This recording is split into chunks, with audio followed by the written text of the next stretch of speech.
It is no secret that I am generally not a fan of Pathfinder as a system. I always say that Pathfinder gamifies things that should not be gamified.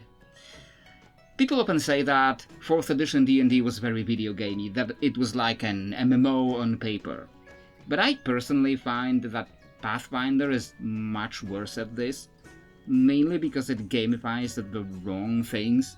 Like, you have to take a full action to recall information. While others are casting spells and swinging swords, you are going, in the same amount of time. I don't know about you, but I either recall the information instantly or don't at all. But this video is not here to complain about Pathfinder. No, it's here to talk about one of the things that I think Pathfinder does better than D&D. One of the things that D&D could learn from Pathfinder. The unique and original classes they invented. Did you know that Pathfinder 2nd edition introduces 2 new classes every year? Between that and Starfinder, Paizo's sci-fi TTRPG, introducing at least 1 class every year, there is a whole slew of new classes they keep coming up with all the time. Some of them are better than others, and perhaps 2-3 classes every year may be a little bit much, but you know what they say. Always shoot for the moon. Even if you miss, you end up among the stars. Which means a cold and empty, uncaring void that makes you realize man's insignificance in the greater cosmos. But they hit that moon a few times, and we are here to talk about those times they absolutely nailed it. So is it too much? Maybe a little bit. But it's better than the latest D&D book having like 1 technically new subclass that was available earlier through playtest material. Like, pick up the pace a little bit, D&D. Alchemist is absolutely one of my favorite character archetypes. Be it someone using alchemy or technology or other forms of strange science, using your own wits and mundane materials and elements to create something that rivals or replicates the effects of magic is exactly my kind of jam. And Pathfinder's Alchemist is exactly one of those.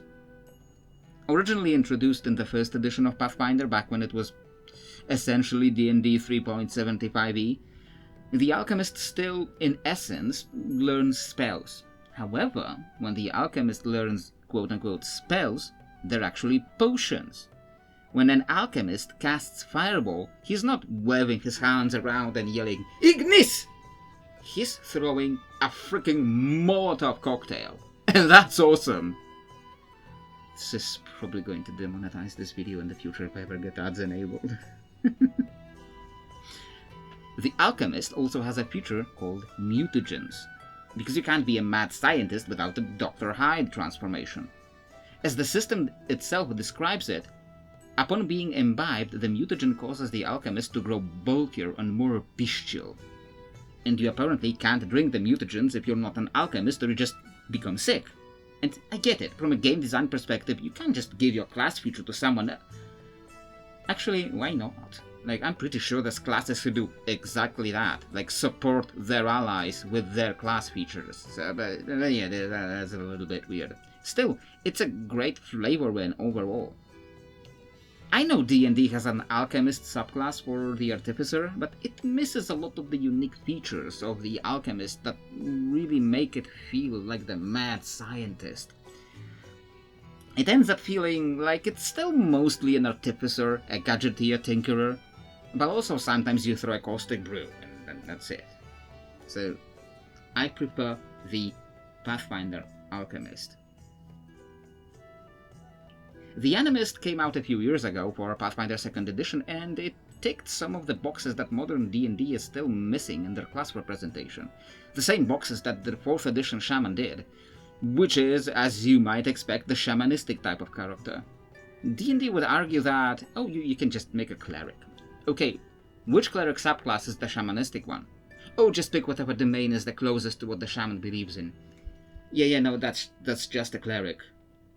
Yes, both shamans and clerics are the clergy of different religions, but so are druids, and we don't have a problem representing them as a separate class. A shaman or animist represents a different form of connection with spirituality and represents the ideas of different cultures. I have to note, I don't like the name animist because it describes a follower of those religions and not just the clergy.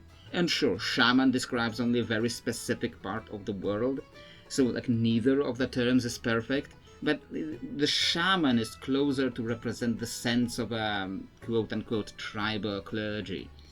So yes, I think D&D needs something like the animist.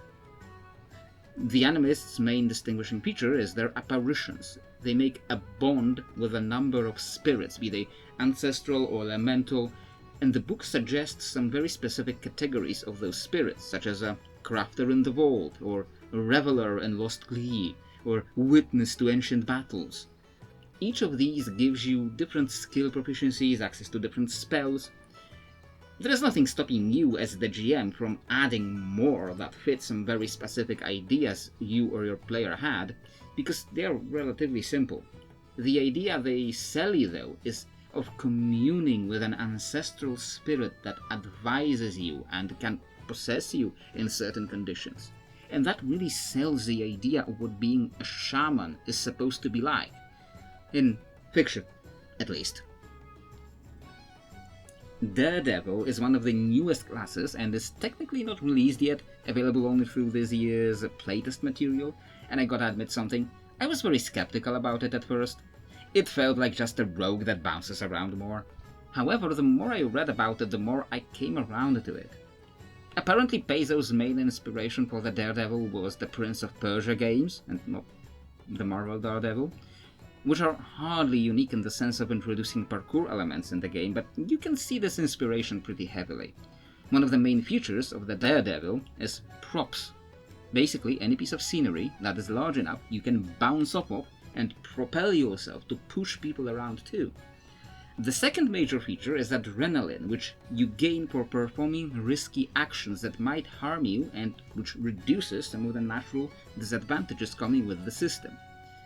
You then lose the adrenaline at the start of your next round, so you have to constantly keep doing risky stunts to keep it flowing. This mechanic really helps with the feel of what this class is supposed to be like. Does it have to be its own class? I can see it in D&D being like a rogue subclass maybe, but it definitely has a very unique playstyle that the class features mirror really well. I would rate the concept of the class as maybe like B- or C+, but the execution is definitely S-class. The Exemplar was released alongside the Animist in the War of the Immortals update, and it tied to the idea that some gods died on Golarion, the main world of Pathfinder, and their divine sparks rained on the world and created a bunch of people who were on their way to godhood. If it sounds like a lot for a level 1 character, it kind of is, but you don't have to tie it to that specific event. The class concept represents one of my oldest class designs that I always wanted to see in a TTRPG, and that's the demigod type of character. Not in the D&D understanding of a demigod, which is a less powerful god, but the traditional sense of a child of a god and a mortal, who just wakes up one day to having these awesome powers, and now they are embroiled in the conflicts of their divine parent, whether they want to or not. A mythological demigod may be insanely powerful in comparison to normal people, but not in comparison to your D&D or Pathfinder adventurers. When your wizard can cast Wish and your paladin can lay on hands, a dude who throws giants across the landscape is not that crazy. So I always wanted a demigod type class in a TTRPG, and that's what the Exemplar delivers. The key features of the Exemplar are their icons and something called the Shift Imminence. In the fiction of Golarion, that divine spark they acquired can rest in a body feature or a weapon or a trinket, and they can shift that imminence into another object, buffing that object or trait. It certainly fits their fiction, but I'm not sure if it really plays well with the broader concept of such a class, so it's an A+ in concept and like B- in execution this time. Gunslinger is one of those class concepts I talked about in my Future WoW Classes video series, and it's certainly a rich enough class concept. Different enough from a rogue to merit its own class. You don't see it in D&D, because D&D still tries to pretend it's medieval. Let's get something out of the way. D&D is not medieval. You can make it medieval in your game, but the default state we're presented with is very 15th, 16th century. It's more Renaissance than Middle Ages. It shows in attitudes, in armor and melee weapons they wield. This is a very, very late style of weaponry that fits the Age of Discovery and Age of Sail more than actual Middle Ages. Not to mention what D&D style magic would do for the world's advancement, which is something I made whole videos about before, so I'm not going to go into depth here. And you know what else they started making around this time? Guns. Many people don't want guns in their D&D. There's nothing inherently wrong with that. Your game can have whatever you want, but it doesn't go against D&D's tech levels. In fact, it enhances the immersion of the actual time period it most closely resembles. So the Gunslinger is definitely a class that I would want to see as its own thing in D&D. Fun fact, when Critical Role made the switch from Pathfinder 1st edition to D&D 5th edition, they had a Gunslinger player.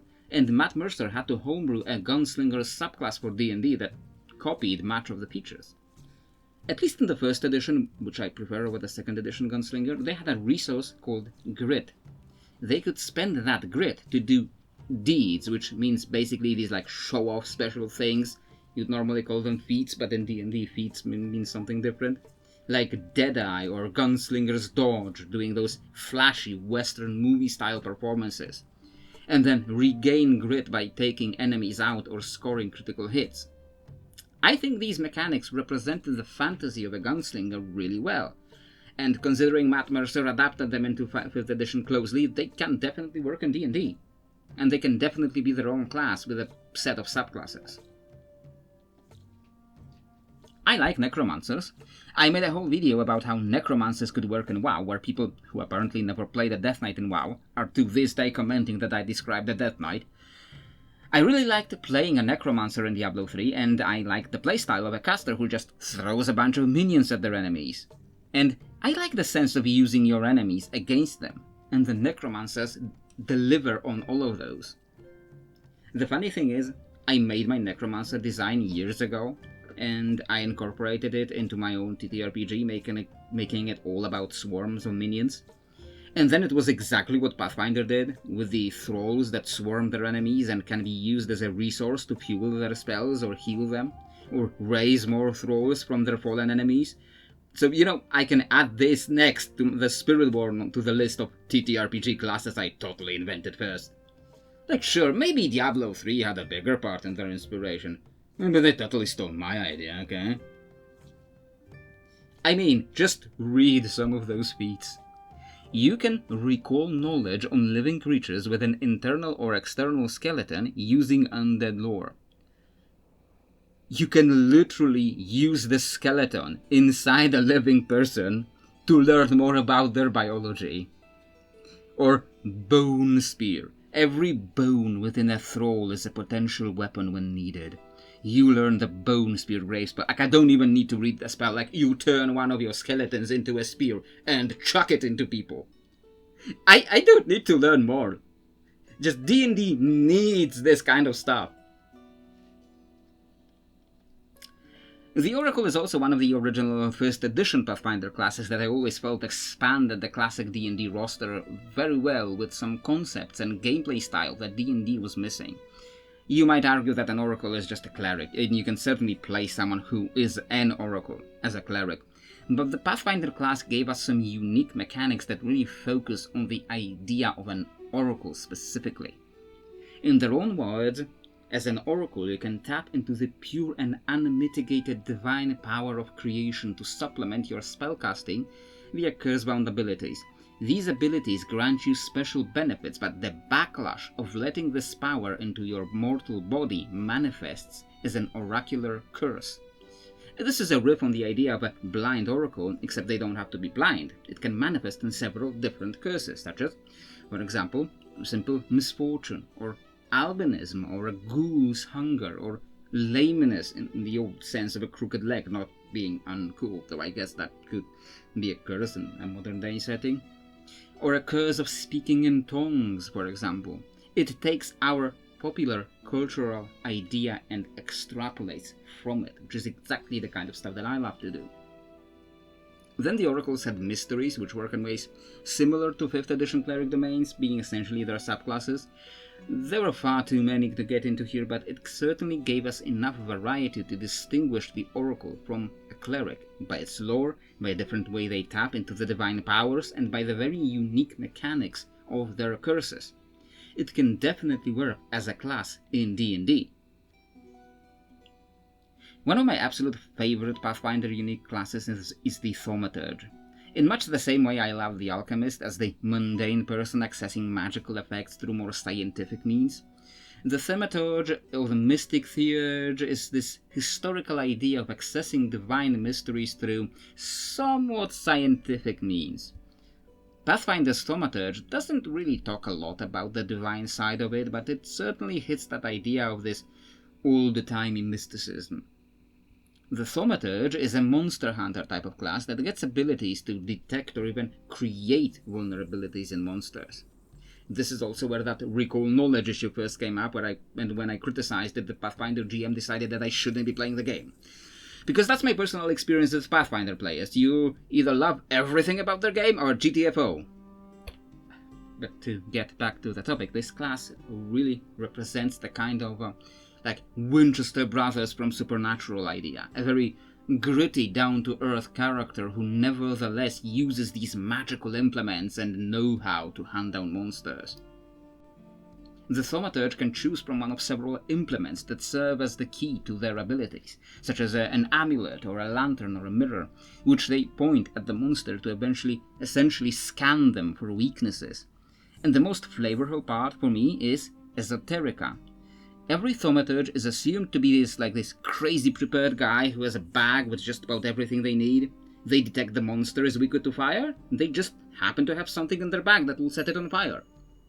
They recall knowledge that it's technically a lycanthrope. They just happen to have some silver there to hit them with.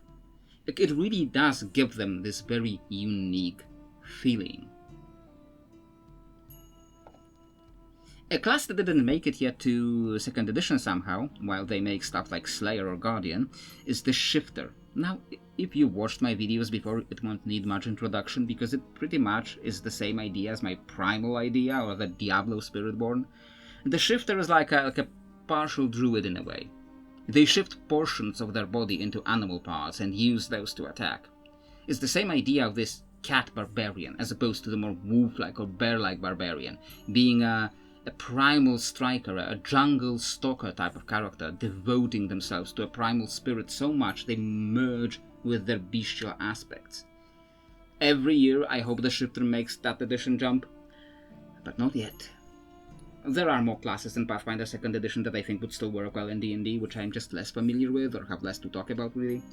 The Kineticist is a sort of an elemental caster that invokes the feeling of Avatar The Last Airbender to me. I haven't really watched that.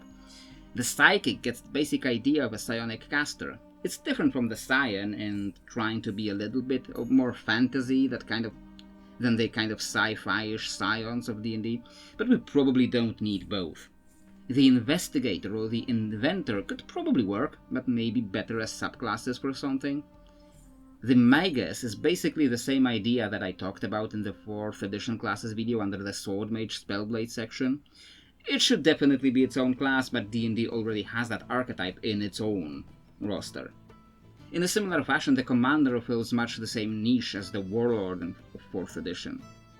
Summoner is very unique, but I'm not quite sure I get the flavor. Maybe it's inspired by some anime I never watched.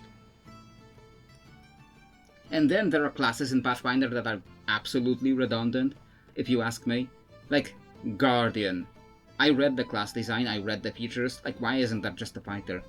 Or the Slayer from the latest playtest, like they said it was inspired by Monster Hunter games, but we already have characters filling that niche. And these class mechanics are just trophies. The other classes do that better. The trophies are not even really a class thing, if you ask me. And the swashbuckler, really, that is just a type of rogue.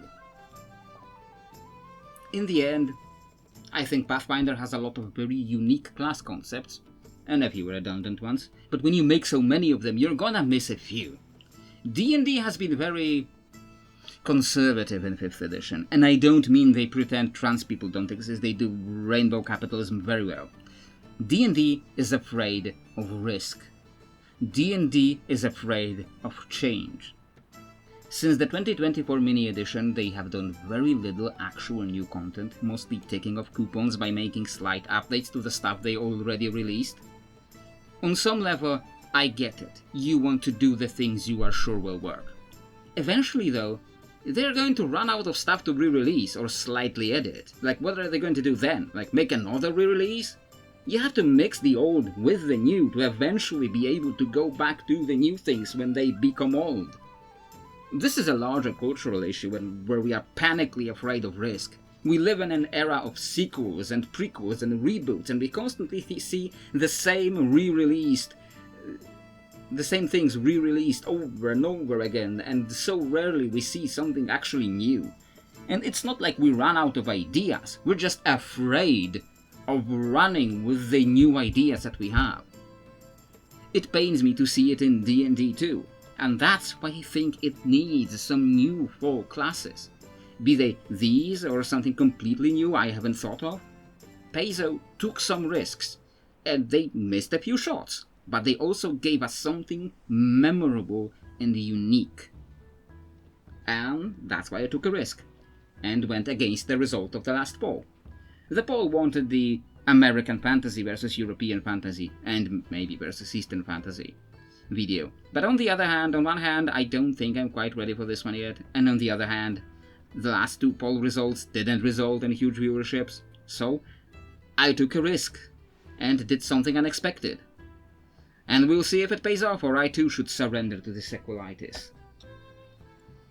Well, I think this will be the end for this one. Don't forget that memberships and super chats are now enabled on the channel, so if you enjoy what I'm doing here, you can now more directly support the channel. I will put up another poll and use it as an advisory role in what I want to make next.